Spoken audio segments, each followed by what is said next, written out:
Assalomu alaykum hurmatli talabalar. Bugungi kundagi pedagogika psixologiya fanini biz bugun sizlarga verbal va nonverbal aloqa degan mavzumizni sizlarga tushuntirib o'tamiz.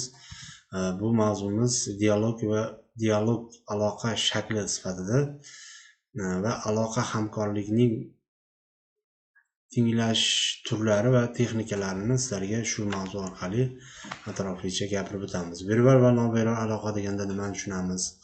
Buning ma'nolari dialog va analog degan aslida ma'noni beradi. Va verbal va nonverbal aloqalarning bugungi kunda ta'lim tizimida nima uchun kerak? Biz maktab tizimidagi ta'lim tizimini bir qo'yiq qismi deb hisoblaydigan bo'lsak, maktab tizimida yoki o'sha oliy ta'limda dars o'tayotgan yoki qaysidir ta'lim bo'g'inida dars o'tayotgan ustozlarimiz bugungi kunda nogironligi bo'lgan talabalarni tushuntirishida, ya'ni imlo harakatlari bilan yoki nogironlik turiga qarab ko'z ojiz bo'ladimi yoki bir eshitish qobiliyati zararli bo'ladimi, shunday bugungi kundagi o'sha nogironligi bor bo'lgan shaxs o'quvchilarni, ya'ni talabalarni bugungi kunda tushuntirishimizda albatta mana shu mavzuni o'rni juda ham beqiyos hisoblanadi. Chunki verbal va nonverbal aloqa o'quvchilarni, aynan bugungi kundagi ta'lim tizimida ishlayotgan o'qituvchilarni ya'ni imlab tushuntirish, ularga bilimini aynan sog'lom shaxsga nisbatan nogironligi bor bo'lgan shaxslarga tushuntirishda katta bir vosita yo'l ekanligini bu mavzu orqali sizlarga tushuntirib o'tamiz. Bugungi kunda bilasizlar, har bir xalqimizning har bir joylarida bugungi kunda nogironligi bor shaxslar bugungi kunda yashaydi.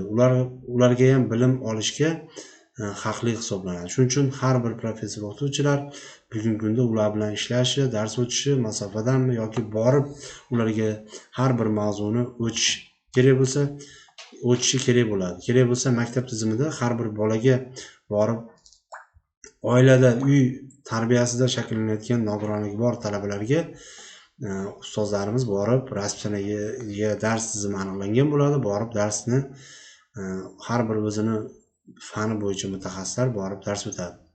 Muloqot odamlar o'rtasidagi o'zaro tushunchasining murakkab ijtimoiy psixologik jarayoni bo'lib, quyidagi asosiy kanallar orqali amalga oshiradi.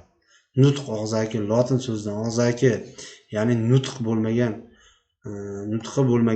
yaxshi rivojlanmagan muloqot vositalari sifatida nutq bir vaqtning o'zida ham muloqot ham manba sifatida ona shunday nogironligi bor bo'lgan o'quvchilarga tushuntiradi. Bular so'zlardan, nutqning tovush hodisalaridan, ekspress ovoz fazilatlari orqali tushuntirib, yetkazib boradi. Bularni tushuntirib o'tadigan bo'lsak, muloqot paytida imlo ishoralar ko'p muloqotlarni olib yuradi. Aynan imlo ishora tilida nuqsoni bo'lgan bolalarni so'zlar va jumlalarni mavjud imo ishoralariga ega boy alifbolarni 4 guruhga bo'lib biz ularga juftliklar orqali o'rgatib boramiz. Bular, ya'ni bu qo'l harakati bilan bog'liq bo'lgan o'zaro xos inson odatlari, tirnash, ya'ni orqali, ya'ni tushuntirish yo'li orqali. Ikkinchisi, bular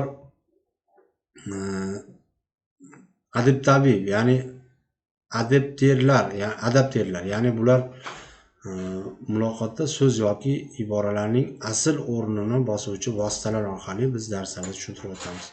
Uchinchisi, regulyatorlar, ya'ni bu so'zlarning biron bir narsaga munosabatini bildiruvchi imo ishora, ya'ni o'xshatish, bularga tabassum, bosh qismlarini qarash, ya'ni o'sha bir aniq bir narsaga qarash yo'nalishi, qo'llarning maqsad harakati bilan tushuntirib ko'rsatib o'tishimiz mumkin.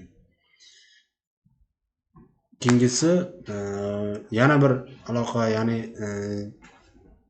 jestlar orqali. Bularning 4-turi bu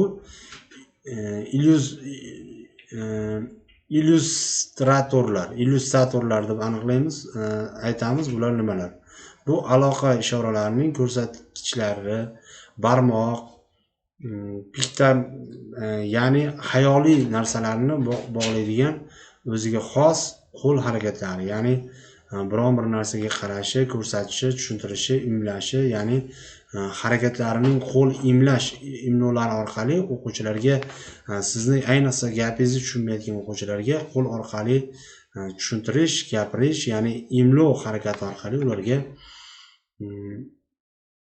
yetkazib berishimiz oson bo'ladi. Dialog va aloqa shakli sifatida biz dialogni 4 ga bo'lamiz. Bular muloqotning ichki teng ishtirokchilari, suhbatlashish, ikkinchisi, uchinchisi lingvistik muloqot, to'rtinchisi tilning kommunikativligini biz tushunishimiz mumkin.